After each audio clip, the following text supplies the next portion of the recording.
Cinderella. Once upon a time there was a beautiful girl named Cinderella.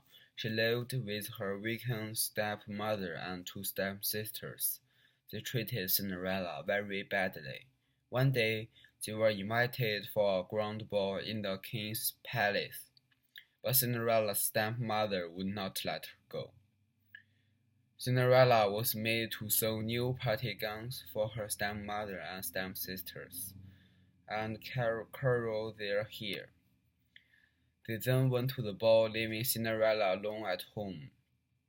Cinderella felt very sad and began to cry. Suddenly, a fairy godmother appeared and said, "Don't cry, Cinderella. I will send you to the ball." But Cinderella was sad. She said, "I don't have a gown to wear for the ball."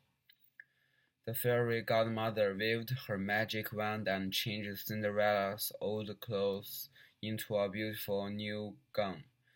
The fairy godmother then touched Cinderella's feet with the magic wand, and lo, she had beautiful glass slippers. "How will I go to the grand ball?" asked Cinderella. The fairy godmother found 6 mice playing near a pumpkin in the kitchen. She tied them with her magic wand, and the mice became 4 shiny black horses and 2 coachmen, and the pumpkin turned into a golden coach. Cinderella was overjoyed and set off for the ball in the coach drawn by the 6 black horses. Before leaving, the fairy godmother said, "Cinderella, this magic will only last until midnight. You must reach home by then." When Cinderella entered the palace, everybody was struck by her beauty. Nobody, not even Cinderella's stepmother or stepsisters, knew who she really was in her pretty clothes and shoes. The handsome prince also saw her and fell in love with Cinderella. He went to her and asked, "Do you want to dance?" And Cinderella said, "Yes." The prince danced with her all night, and nobody recognized the beautiful dancer. Cinderella was so happy dancing with the prince that she almost forgot what the fairy godmother had said. At the last moment, Cinderella remembered her fairy godmother's words, and she rushed to go home. "Oh, I must go," she cried, and ran out of the palace. One of her glass slippers came off, but Cinderella did not turn back for it. She reached home just as the clock struck 12.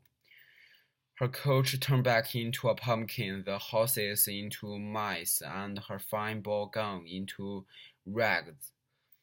Her stepmother and stepsisters reached home shortly after that.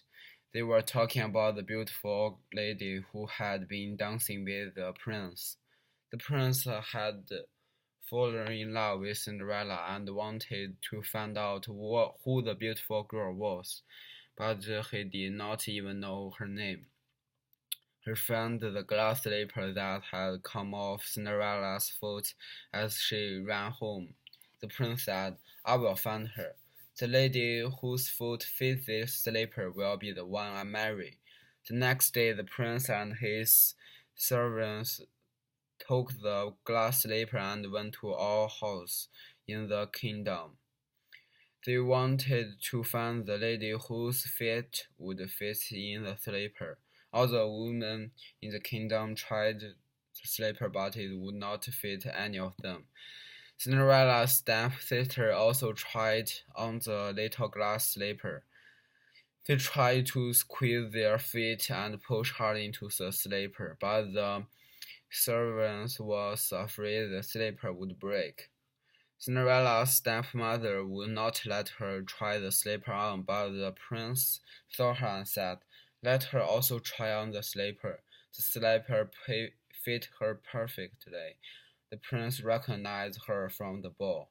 He married Cinderella, and together they lived happily ever after.